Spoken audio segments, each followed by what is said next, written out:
But since you want to talk about suing, maybe I should sue you for defamation of character, since you want to claim that I'm using something illegal called payola because you don't understand why I am so successful. I study for a living. Hello and gentlograms. Today's episode of Lubri and Gentleland dives into the feminine, estrogen-filled, fiery red step that tangled with gifted bar spitters and heavy hitters. What followed was a brutal lyrical showdown that left Sandra's son reeling, struggling to push new music that just isn't landing. Kyson hasn't wrapped it up yet, but one thing's for sure, it's not amusing. The biggest waste of my god! I can't make it. That was ass. Libriana is spiraling over Iceman hate, while Nicki Minaj faces a rough fate, clashing with Cardi B as YMC slowly falls apart. Things have gotten sad, just a bit better than the best I ever had days. Was Young Money always full of clowns? Let's break it all down. But first, hit that like and subscribe button till your thumb gives out. I study rapaholics for a living, and lately, I've been listening to a lot of Big L. So these intros will have plenty of multi-syllabic rhyme schemes if that's what you call it. I study Big L for a living, and if you've never heard him, you're missing out because he was a beast. Speaking of monsters, weren't the Young Money days so much simpler? When a young Nicki Minaj, before even dropping her debut album, was outshining veterans like Jay-Z, Kanye West, and Rick Ross with her verse on Monster when that song dropped. A woman named Belle Collis had just graduated high school, and for the next 6 years, Nicki Minaj would win Best Female Hip-Hop Artist at the BET Awards every single year until 2017. You know why? Because that's when Belle Collis became Cardi B spicy. Now, let me start this video by saying some of you probably think this is another Rapaholics video bashing Drake and Nicki while Lil Wayne catches a stray just for standing beside them. But no, Lil Wayne, to me, is one of the best rappers of all time. And as for Nicki Minaj, I don't know what Elliott Wilson is talking about, but there is no universe where Cardi B has better albums than Nicki Minaj. Hey, Drake, you take it further. Cardi makes better albums than Nicki Minaj. Both these albums are better than any album Nicki Minaj has ever done. They're both classic albums to me. Hey, Drake, you take it further. And as for Drake, well, just like the rest of them, it wasn't always bad. But the criticism and jokes you'll hear in this video come directly from the actions and music we've seen from Young Money over the past few years, because their fall from grace has been unreal. That's not to say Drake, Nicki, or Wayne can't still sell huge records in 2025. But we're far removed from the days when they ruled the game. And it seems like with every step they take away from the throne, their antics and outbursts only get louder.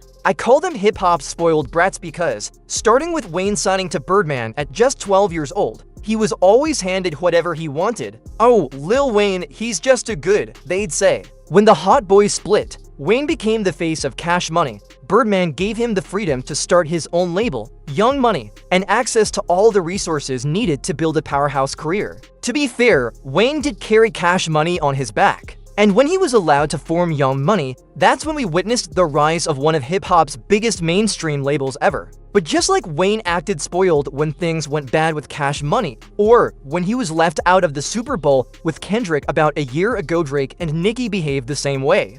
When things don't go their way, they both came up under Wayne's wing. But unlike most of the Young Money roster who never reached superstardom, Drake and Nicki blew up instantly. Sure, it took a few years of grinding mixtapes, but when you look closely, Drake loves to claim he was never embraced like his American peers Kendrick, Big Sean, J. Cole, and others, but that couldn't be further from the truth. Drake was the first Canadian rapper ever to have a music video aired on BET's 106 & Park. And that was before he even signed to Young Money back in 2007. Once he joined, he landed features with some of the biggest rappers alive: Bun B, Lil Wayne, Eminem, Kanye West, and even worked with Dr. Dre on Detox. Most people don't know that his breakout hit, Best I Ever Had, was the first hip-hop song by a Canadian rapper to reach #2 on the Billboard charts. That was long before the Quentin Miller days, but Drake was already using ghostwriters back then and no one had a clue. He got all the credit. Oh, Lil Wayne's just too good. Oh, Lil Wayne's just too good. I say all that to point out that while predecessors like Kanye West had to fight their way into the industry knocking on every label's door, blasting their demos in Roc Nation offices for years before finally getting signed, Drake had it much easier. It's not that he lacked talent, but his rise was quick, polished, and backed by powerful cosigns. The same goes for Nicki Minaj. Lil Wayne first discovered her rapping on a Come Up DVD. But even before that, she had big connections rolling with Gucci Mane, managed by Whacker Flocka Flame's mother and surrounded by people who believed in her early. When Wayne signed both Drake and Nicki, it took barely a year for them to go on massive feature runs, and within 12 months, they became two of the biggest names in hip-hop. It all happened almost instantly, with the entire industry supporting them. But fast forward to 2025, with new artists chasing the throne and them no longer sitting at the top. It's like watching spoiled kids who always got what they wanted suddenly realize they have to work for it. They start throwing tantrums. At this point, I don't even know who's worse, Drake or Nicki, and honestly, it's not a good look. After everything they've achieved, it doesn't help their legacy to complain about missing a Super Bowl performance, rage at 22-year-old streamers for calling an Iceman live stream boring, or send their fan armies to mock another artist just because she didn't sell as much with her second album they did with their sixth. It all gives off the vibe of being insecure about their place in the game and trying too hard to convince the public they still have everything under control like they once did.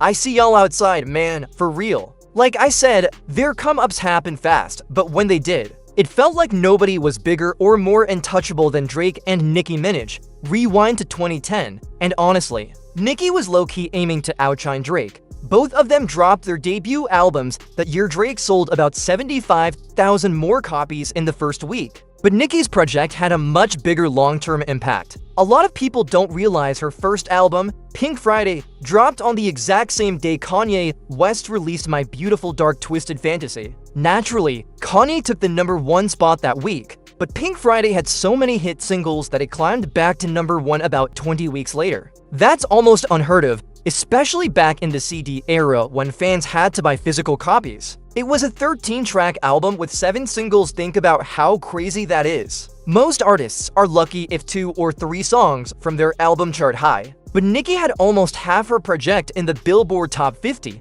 She went on tour with Britney Spears, dropped massive global hits like Super Bass and Starships, and even performed at the 2011 Super Bowl with Madonna. Was she the first rapper ever to perform at the Super Bowl? Let me know in the comments. All of this matters because, at that point in her career, Nicki Minaj wasn't just a rapper, she was standing shoulder to shoulder with pop icons like Taylor Swift, Rihanna, and Miley Cyrus. Yeah, she was newer than all of them, but she was pulling the same kind of numbers they were. Honestly, when both Drake and Nicki dropped their debut albums, she was the one with the most potential to make a bigger global impact and become the breakout pop star from Young Money. But once Drake released Take Care, things started to shift. Even then, Nicki still held the crown as the undisputed queen of rap. Like I said earlier, she won every single Best Female Hip-Hop Artist award from 2010 to 2016, which really shows how little competition there was in that space, at least among women. The men were battling for the top spot,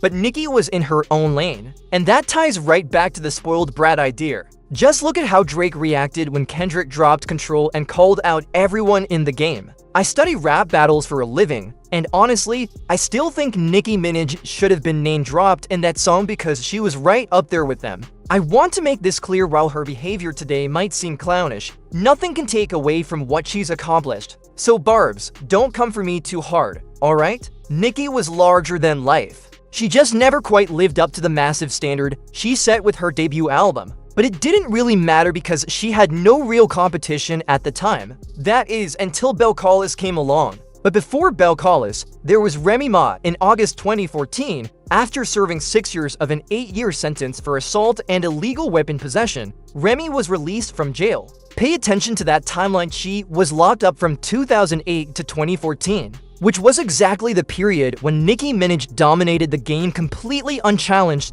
In 2016, Remy Ma dropped All the Way Up with Fat Joe, and that song was everywhere. It was a hard-hitting New York anthem with pure bars and a powerful hook, something Nicki Minaj hadn't delivered in a while. Sure, Nicki had the big pop hits and the raunchy rap tracks like Anaconda, but she didn't have an All the Way Up, especially not in 2016. Which was kind of an off year for her since her last album had come out 2 years earlier. Now, correct me if I'm wrong, but I think the tension between Nicki and Remy started when Remy rapped a freestyle over Niss's New York state of mind, saying, "See, your whole style biting pieces ain't hidden." When I said it was written, I was talking about y'all be asterisk asterisk asterisk asterisk asterisk asterisk. Y'all try to play chess, but why would I play you when I could knock the whole effing kingboard off the table? All this talk about me and your son. I'm hot and your whole world revolve around me. I'm the son, of course. Nicki had been known for her signature line, all these be asterisk asterisk asterisk asterisk asterisk asterisk are my sons, so it definitely felt like a jab. Remy even clarified in an interview that whenever she had an issue with someone, she'd call them out directly by name, even by their government name, so there'd be no confusion. Spicy, Nicki, though, didn't match that energy right away. A couple of months later, she dropped a song with Jason Derulo called Swallow, where she rapped, "I gave these girls 2 years, now your time's up." Bless her heart, she's throwing shots, but every line sucks, and since it had been about 2 years since Remy got out of jail, that bar seemed aimed straight at her. Not long after, Nicki featured on a Gucci Mane track and rapped, "Oh, you the queen of this here? 1 platinum plaque, album flopped, beware. You see, silly rabbit, to be the queen of rap, you gotta sell records, you gotta get plaques." Clearly, she was shading Remy for having one major hit all the way up and nothing else to follow it with. But Remy fired back hard. She responded with one of the most brutal diss tracks hip-hop has ever seen. Shether, a remix of Nissa's legendary Ether instrumental, and she tore Nicki apart. Remember that Son's line Remy had used earlier? The one she said wasn't a diss? On Shether, she claimed Nicki actually stole the whole be asterisk asterisk asterisk asterisk asterisk asterisk are my son's line from her. Remy even had receipts a tweet from 2009 where she wrote, "Snot kids on the run, y'all be asterisk asterisk asterisk asterisk asterisk asterisk my sons. Don't care if you made your little funds, payday, you'll need help. Y'all done." And on Shether, Remy fired back with, "Let's be honest, you stole that line about be asterisk asterisk asterisk asterisk asterisk asterisk being your sons. How you take my 2009 jail tweet and run?" From there, Remy went straight for the jugular, taking shots at Nicki's alleged cosmetic work, rapping, talking about bringing knives to a fight with guns, where the only shot you ever took was in your buns. She even hinted that Nicki's ex, Safari, was the real writer behind her biggest hits from the Pink Friday era, saying, "We seen Drake penning, Wayne penning, and since your first boyfriend left, you ain't winning. You an internet troll, a web browser. I'm sorry, you can't get online without Safari, brutal." And honestly, I'm not going to break down every bar from Shether,